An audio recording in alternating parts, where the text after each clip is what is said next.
Welcome in. It's From the Bleachers, the podcast. Brought to you by the Fan Sports Network. Welcome in, everybody. It is From the Bleachers here on the Fan Sports Network. Kaden Formaster, Paul Ratliff, and today we have ourselves a special guest, Gabe Gauthier. We just talked about the pronunciation of your last name right before turning on the microphones, but I was just telling you, I was like, man, it looks like Gauthier for those who are curious, but and you said, well, actually, it kind of is. You're right. Tell me about that. Well, first off, thank you for having me, Paul. Good to see you. Yes, sir. How you doing? I'm awesome. I am fantastic being on the radio, talking hockey. Yeah. But anyway, Gauthier, same way. Yeah. It's the same name. It's just pronounced differently. How I got to that? Funny story. So when I was 15 years old, my hockey career brought me to British Columbia. So I was playing in the BCHL. And their radio announcers came up to me at the start of the season and said, how do you want your name pronounced when you score a goal? And I'm like, okay. I didn't know my name had different pronunciations. So they said, well, in Canada, it's Gauthier. It's French-Canadian. I'm like, man, that sounds awesome, right? So as a 15-year-old, I'm like, okay, let's go with Gauthier, because now when number 9, Gabe Gauthier, scores a goal, it sounds better than number 9, Gabe Gauthier or Gabe Gauthier, right? Yeah. So, Kaden, you can call me Gabe Gauthier, Gabe Gauthier. Either way is good, because there's the American way and the French-Canadian way. I love it. Well, again, just to introduce you a little bit, you kind of hinted at it right there that you're going to be, you're a little bit of our hockey guy in town. Just moved in. We'll talk about that in a little bit. But there's a team here in the state of Utah now, which is exciting. And you yourself have been a part of hockey growing up. You can tell us a little bit about it, and even up to the NHL level. So give us just kind of a quick, brief synopsis of your career to this point. Yeah, so first off, NHL team here in Salt Lake in the state, which is going to be awesome. Team that moved from Arizona, so the Arizona Coyotes will now be rebranded a different name, yet to be named. My career, grew up in Southern California. Played hockey until I was 14 years old. Went to a prep school back east. Then I played junior hockey in Canada. Got a scholarship to go to the University of Denver. Won 2 national championships. Was an All-American at the University of Denver. There it is. Get it done. Get it done. Also finished in the top 20 for scoring at the University of Denver. And then I signed as a free agent with the Los Angeles Kings. Los Angeles Kings was the team I grew up watching, loving, admiring. Luc Robitaille, Wayne Gretzky, Jari Kurri. And I got to put on that jersey. And then from there, played 7 years professionally, got into coaching, was coaching in Las Vegas, youth hockey and junior hockey. So as we were talking before this, if we're looking at hockey landscape from 2014 to now, that was a product of what I built. From a youth standpoint, from hockey, for youth, learn to play, the in-house club programs, high school programs, working with UNLV and getting their club college team program put together. And then the Knights came in with Bill Foley and bought the NHL team. Yeah. And the rest was history. So I'm excited because now there's going to be hockey, not only NHL in Salt Lake and in the state of Utah, but eventually there's going to be hockey here in St. George. That's right. And Gabe, you're so involved with the grassroots effort and growing the game. And so as a kid, who were some of your influences at the NHL level? Like, who were some of your idols, some of the guys that you watched growing up that starred for you and really left an impressionable mark on you as a hockey player? Yeah, no, a great question. And like I said, I grew up in Southern California. So back in the 80s, it was not a hockey hotbed, right? Kids were not coming out of California and playing hockey.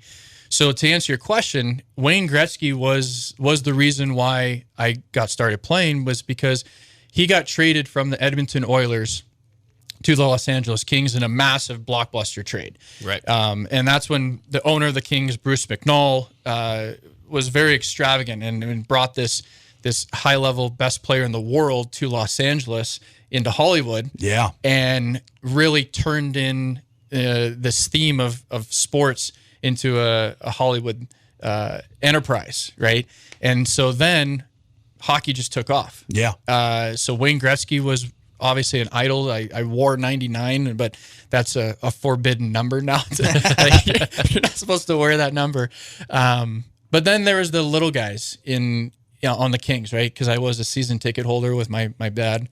But Corey Millen was a guy that I watched because he was a centerman and he was a smaller guy. And I'm not a big guy. I'm 5'9", about 195 pounds, right? But I would watch those players and emulate them with how I would play. And it was just cool because growing up in California, there was no frozen ponds. Yeah. Right? And so I had gravel and a street hockey stick. And so I was working on my stick handling with a ball, right, and a stick versus a puck and skates. But a lot of guys in California I admired, and the Los Angeles Kings those years were unbelievable. Like I said, Wayne Gretzky was the reason why hockey got started and why my dad brought me to the rink when I was 4 years old. That's awesome, man. And but we haven't really gotten to know each other too well yet, and I haven't told you who my allegiances lie with. So I have to ask you a question. You know, you were playing in the league around the lockout era, right around when the lockout 04, 03, and there was two players that came out in those subsequent years in 04 and 05. Alex Ovechkin and Sidney Crosby. Not who is better, but which player do you like better? That's a great question. Because they're both great players. Yeah. And they're both dynamic in their own way, and they both entered the league in their own way differently, right? Crosby, very dynamic, pure offensive talent, right? But also was a two-way centerman, right? Then you have Ovechkin, which is like the new Russian rocket, where all he was scoring goals. Yeah. And it was amazing to see those kids at the time grow into now these young men. Both of them have a cup now. Yeah. So to be honest, I actually have liked the progression that Ovechkin has gone through.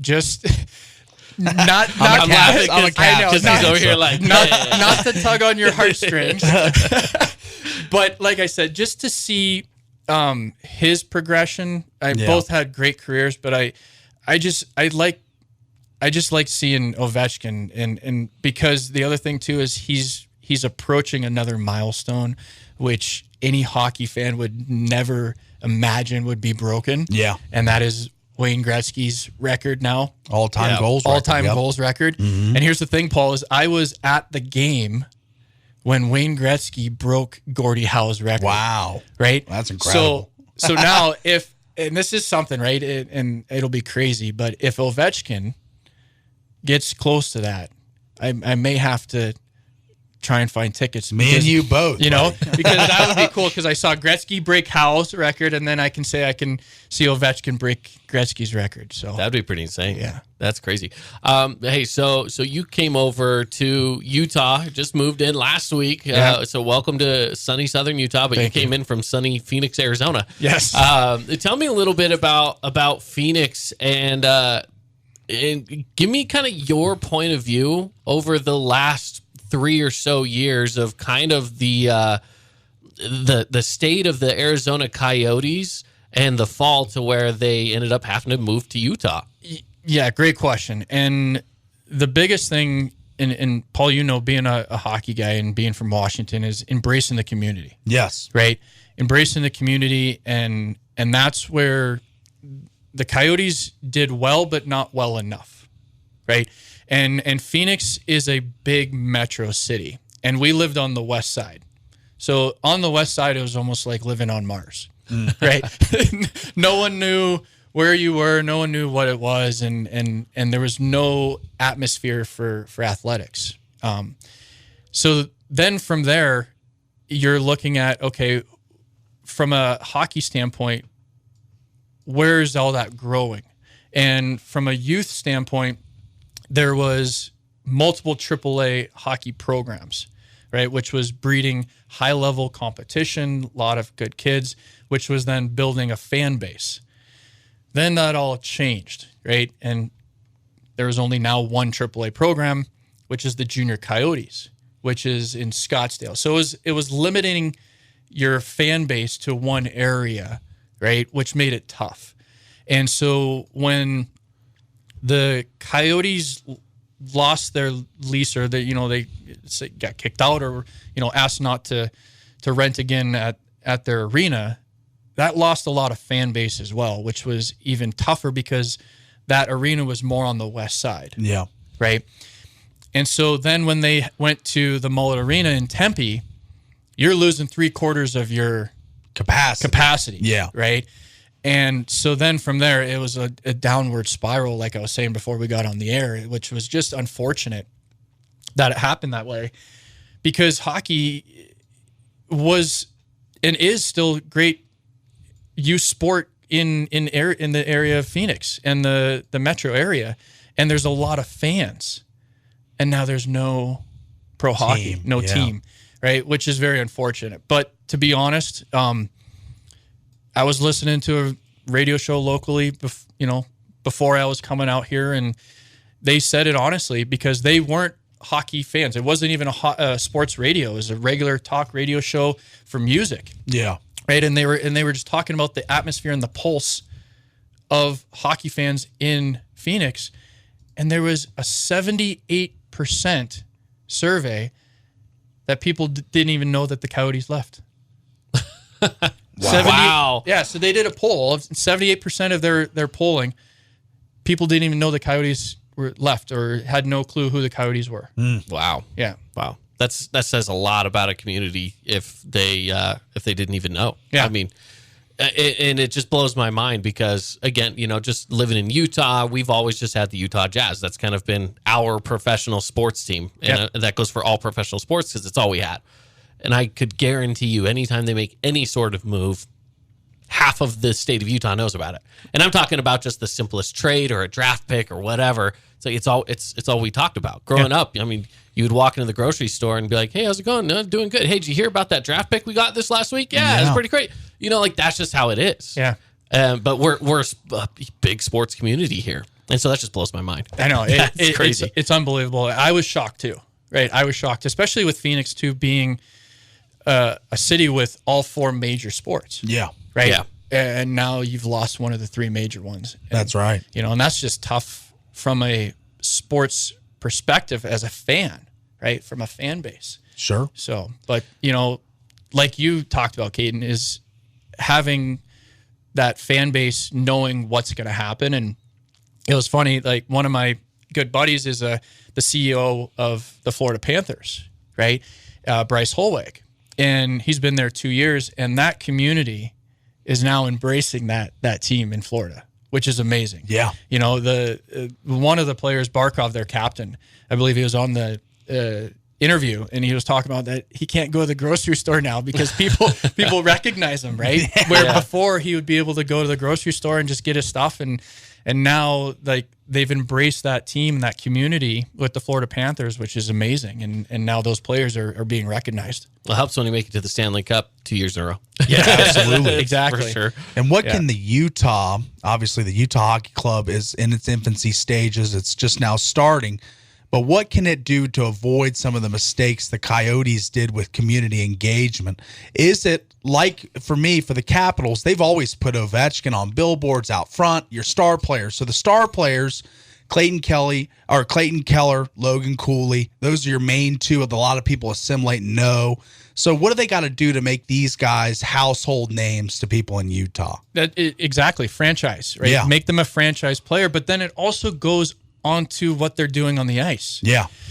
So to really answer that is a managerial, right? What team are you building on the ice, which is then going to build your fan base, and then what player is going to, be that franchise player for kids to buy their jerseys, etc.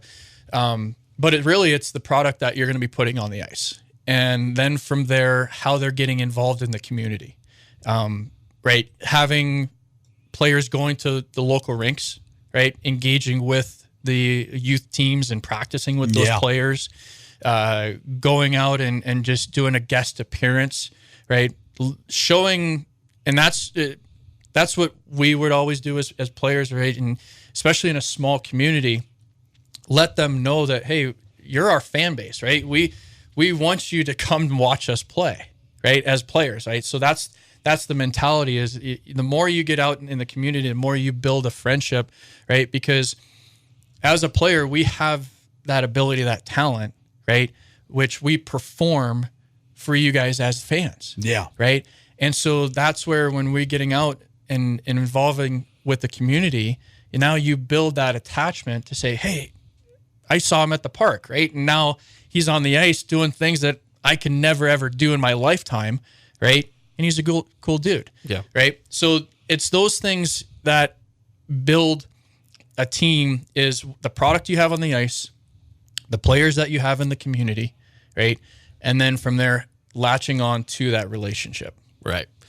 Now, I feel like it's kind of a two-way street as well. I mean, yeah, you're kind of talking about how the organization needs to come to the fans, but the fans also need to go out. If the team's putting on some sort of a meet and greet event or something, then by all means, we need to show up. And I think one example of the fans showing up in something that, again, from what I've heard from the players from Arizona as they came to Utah was the second they got off the plane, there's about 2,000 kids and their parents waiting at the airport for them with signs. They're cheering as they're walking into the hangar coming off the airplane the first time they're stepping foot in Utah. And some of them were like, man, I was crying. We didn't have that. And to me, that gives me a lot of hope for what you're talking about some community involvement. These guys are now looking at, all right, the community will show out for us, so we need to show out for them. Exactly. And that's the thing is there's already a hockey community in Salt Lake, which is awesome. And I would have tears as well too. Like that's such an amazing welcome and feeling to know that like I said, Paul, is like now those kids are like, I want to be that player. Yeah. Right. I want to be that Logan. I want to be that next player that's going to be on the Utah X name, right? Or the Utah Hockey Club. Do you have a favorite of the names that are left? There's 6 names left. I don't know if you remember all of them. So there's the Yeti, the Blizzard, the Mammoth. Yeti, Blizzard, Mammoth, Outlaws, Venom, and Hockey Club. Yeah. So I'll just say the 2 that I like from those, but I don't like those. Oh, okay. So in other words, of all the names that are left, you're not a huge fan of any of them. No, but that's just my opinion. But that's just okay. Yeah, and that's okay. just my. But I would from the ones they have, I would probably go with the Blizzard or the Mammoth. Okay. And we're big fans of Mammoth on this. Paul and I are Mammoth fans, 100%. But we know we're also kind of in the minority sometimes. I know a lot of people like Yeti. I've heard a lot of people like Blizzard. I put a poll on our Instagram page last week, and Blizzard and Yeti were about neck and neck for the 2 favorites. Yeah. So before I get to mine, the Yeti, the little backstory on the Yeti, I believe is coming from the Cedar City Enoch community. Yeah, because they do have the Yeti as their mascot for their for the Ice Barn. Yeah, their youth enthusiast. There's an acronym of the Yeti, and so that's where I believe it's a front runner, right? But I don't know. I don't know for sure. I'm just speculating. Yeah. Right. Because the name's already there. They don't have to, do registration rights or pay off anything. I don't believe. Right. Yeah. So I don't know. But then my picks. I had 2. One would have been the Utah Frontier. I like it. Okay. Which almost is like the Jazz. There's no really like affiliation. It's like the Frontier this is the last frontier of the West. Right. So then the second one is the Pioneers. So it'd be the Utah Pioneers. Yeah, and that one was definitely high on the list of contenders at one point, but it just didn't make the cut by the end of it all. So those were 2 that I came up with my own that I'm like, if I were to own the team, if Ryan Smith was like, hey, Gabe, this is your team. What you going to name it? Yeah, I would go with the Frontier or the Pioneers. Yeah, we used to have a minor league baseball team here in Southern Utah that was called the Pioneers for a little bit.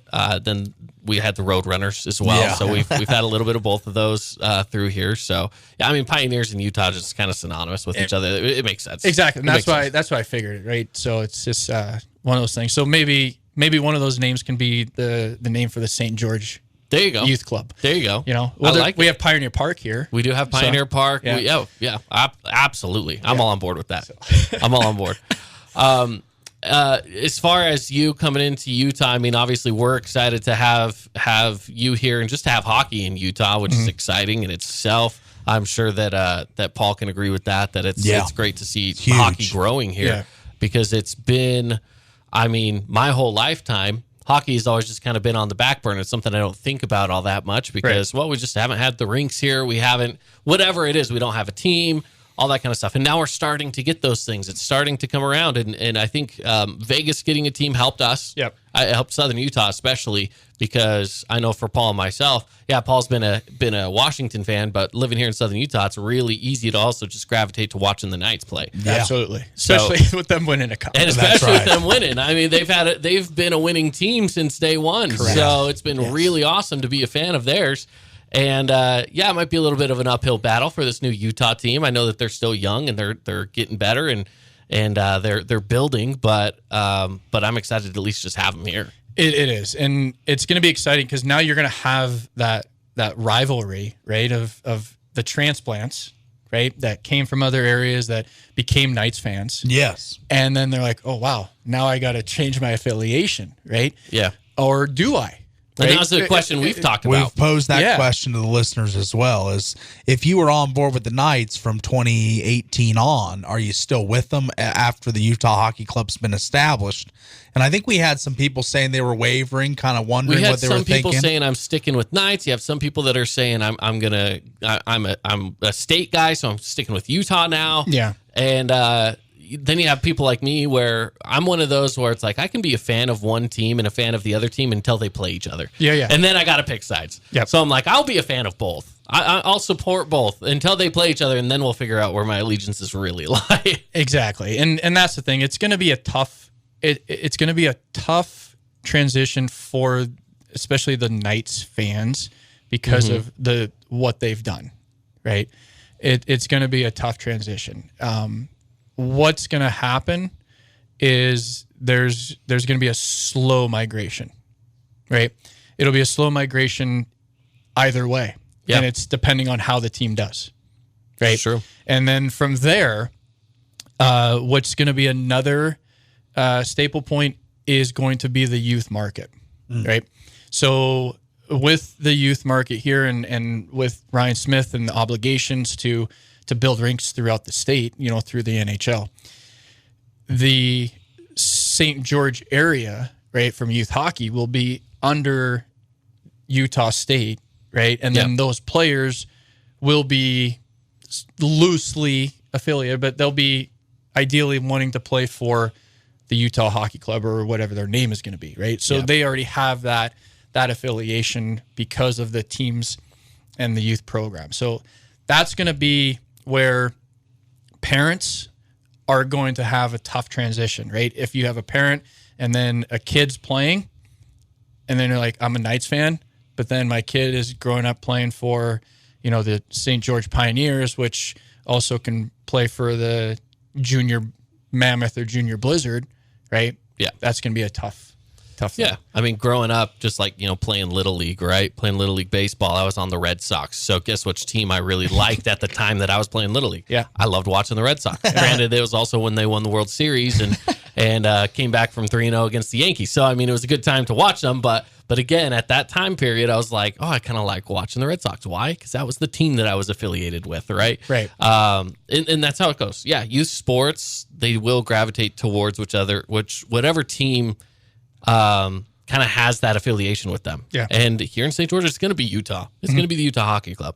Yeah. So absolutely. That's understandable. No, and that's where, like I mentioned, it's going to be based off what that team's going to do. Right. Right. What that team's going to do in the first couple of years. Because when we were talking about building rinks and getting a rink here in St. George, obviously there's no permanent rink, but if there's going to be, right? And there's going to be a rink within 2 years. Who's going to build it? We don't know yet. Right? Who's going to run it? We don't know yet. But there's going to be a rink because that's an NHL thing, right? It's an NHL thing from a grow the game perspective. Yeah. Right? But then it's also from a forecasting standpoint, right? From a hockey market. Because now you have St. George, and like we talked about, fans are Knights fans. And now there's just going to be an NHL team in Salt Lake. Yeah. So just looking at a map, right? Anyone that's a hockey fan would go, okay, I'm going to go play the St. George whomever. Oh, they don't have a rink. Yeah. Well, why don't they have a rink? Yeah. Well, they haven't had anything to really look forward to. Yeah. Right? That's the thing. And like if you mentioned, Utah Hockey Club is the one that brings in the rink for us, right? Well, then guess who people are going to start to gravitate towards, because it's Bingo. like, oh, this is part of the Utah Hockey Club system. Exactly, right? And that's where, like, I grew up in Southern California. Now, the rinks I grew up in, two of them one's not existent anymore. It's been torn down. But the others have changed names, and they're all owned by the Kings or the Ducks. Yeah. Right. And so that's where in certain markets you have NHL programs and franchises that are owning youth rinks to have their youth programming play out of those facilities. So like the Anaheim Ducks, they have rinks that are all over Southern California, right? Yeah. Not only in Los Angeles County, but in Orange County, San Diego County, like the rinks all over. Yeah. And then the Dallas Stars, they have rinks all throughout Dallas and Fort Worth. I don't know what it was like in Washington or Virginia. Yeah, they had them all through the DC metro area for the most part. Yep. We had a club hockey league throughout Virginia. Yeah. We had our school had a team. We actually won the state championship my senior year. There was about 17, 18 teams in the Virginia Scholastic Hockey League, it was called. That's sweet. It was pretty cool. Yeah. So that's it's going to happen. Yeah. Right. It's one of those inevitable things. There's going to be a rink here, and like I said, who's going to build it, who's going to operate it, and then where's it going to be? Those are the three main questions. Yeah. Well, Gabe, thank you for being here. Again, Gabe Gauthier, he's going to be hopping on with us from time to time to talk some hockey here in the state of Utah. And thank you to all of you listeners for tuning in here to From the Bleachers. More From the Bleachers to come, so make sure that you subscribe to the podcast so that you don't miss out on a single episode. Thanks again for listening, and we'll see you next time here on From the Bleachers.